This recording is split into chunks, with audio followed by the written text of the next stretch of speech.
Welcome to Stuck, Time to Improv. I'm Mary Scott with Business Riff, and I want startup businesses to be wildly successful. Today, we're going to be talking about strategic alliances and the power of the group with Electra Govoni from the Alternative Board.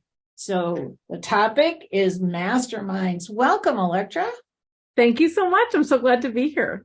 This is a very important thing that startups can use and get great peer input on what they're doing. So tell us about the masterminds that you're dealing with now. You know, at its heart, it's a safe place. Let's start there.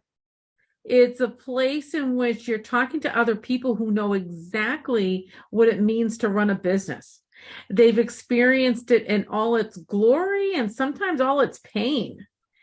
And, and over time, we get together on a monthly basis. It's facilitated. We have a structure for having great conversations, and everyone comes equipped and prepared to say, okay, I've got something important in my business that I want to talk about, and let's get into it. And so from my standpoint, I try and build a board that has a lot of different decision-making styles, which is important. People are going to ask different questions from different perspectives. I love having different industries around the table. And then I also love having different business acumen. The person maybe with a stronger tech background, someone with a stronger HR or operational standpoint, sales, marketing.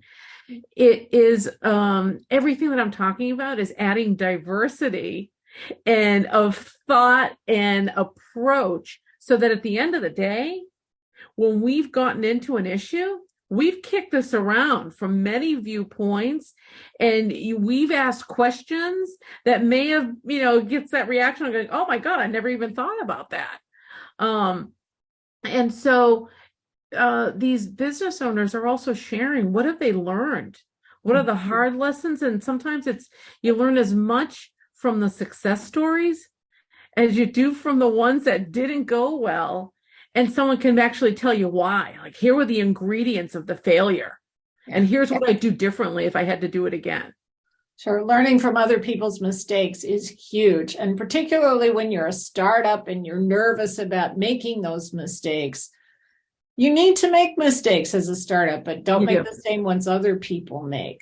So let's go back a little bit. Let's define what a mastermind is, or why a board of directors can be very helpful. When you run a business, there's so much that comes at you. There's a lot that may be in your wheelhouse. You're a plumber and you know every aspect of plumbing. But there's a lot that's not necessarily in your wheelhouse. And there's your role functionally in the business, and then there's being a great business owner. And those aren't necessarily the same thing. They seldom are, actually. So this is about focusing on wearing that business owner hat. So these are kind of important strategic timeouts that you're taking in which your focus is not on the day-to-day, it's on the bigger picture, on where you're going. And perhaps what roadblocks are in the way, or what might be something happening in an industry that might derail what it is that you want to have happen in your life and in your business. Another thing I hear all the time is business owners struggle to have someone to talk to about what is actually happening and at a level that's really helpful for them. And so you might talk to your spouse, you might talk to your kids, but at the end of the day, you often hear, oh, please don't make me listen to this thing again from the spouse, because they've heard the grinding. And are they, in a position to truly help other than we care and support for each other? It's having that trusted circle. So that, these folks don't have a vested interest in the outcome other than in you. So I'm not a stockholder who's looking to make a certain return. I'm not an employee who might have an advantage if you go one way or another. I'm focused as another business owner on what a good practice is.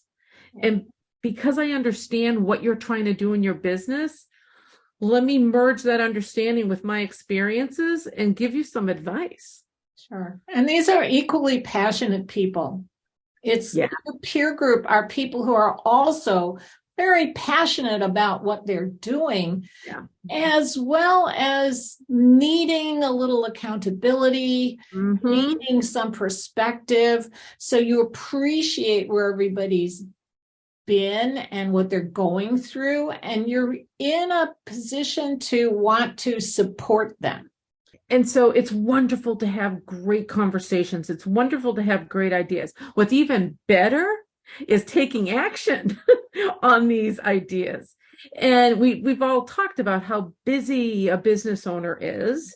And so it's easy to kind of let those great ideas just kind of sit on the sidelines and like, yeah, when I get a second. What happens when you've said something out loud and you've committed to a group of, say, 10 people in a room that you're going to see next month, that I'm going to do this. You now have yet another reason to why I make this more important. And having that accountability, people are paying attention and we're going to talk about this. The expectation is you live up to your word and that you will take action. And it's how you gain momentum at something that is really important for your business to succeed in the long term. Right. Electra, do you have an example of a problem and solution that came out of one of these boards? Yes. It's very common that, a business owner, especially earlier term business owners, are looking for their clients.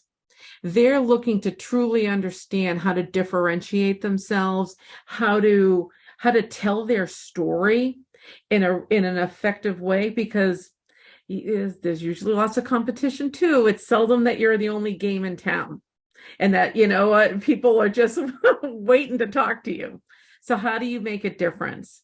And so one thing that we also do as a part of this roundtable is we can spend a little time kind of digging into kind of pieces and parts of what might make a good strategy.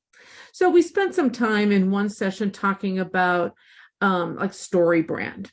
And how is it that you use storytelling? And how is it that you think about your client as the hero in the story? And how do you tell your story in that way? And so we all kind of, it was like a little bit of a mini workshop on that approach to marketing and what should your website look like when you do that type of thing. Well, we had a number of people who were like, this was the exact thing that they needed to focus on at that time, who took action, made some changes in how they talk to their clients, how they new website design and execution. And then the difference that they started to see in the people that they were attracting and the higher quality of the conversations that were happening, and therefore their business was now growing and they were getting more business, the right kind of business based on that type of fine tuning. Well, this has been excellent information, and every startup needs to have those trusted people that can help give them advice when they need it and support when they need it. And an alternative board or a mastermind group is something that absolutely is useful to a startup. So do you have any parting thoughts, Electra? Just to let business owners know that you don't have to fight these struggles alone. The burden can be heavy. There are folks who understand that and are willing and able to help. So just don't feel as if no one understands, no one can help me. Helps around. Helps around. Thank you so much, Electra Govoni from the Alternative Board. This is Mary Scott with Business Riff. You can book a synergy call with me because I want startups to be wildly successful. So join us again for Stuck, Time to Improv.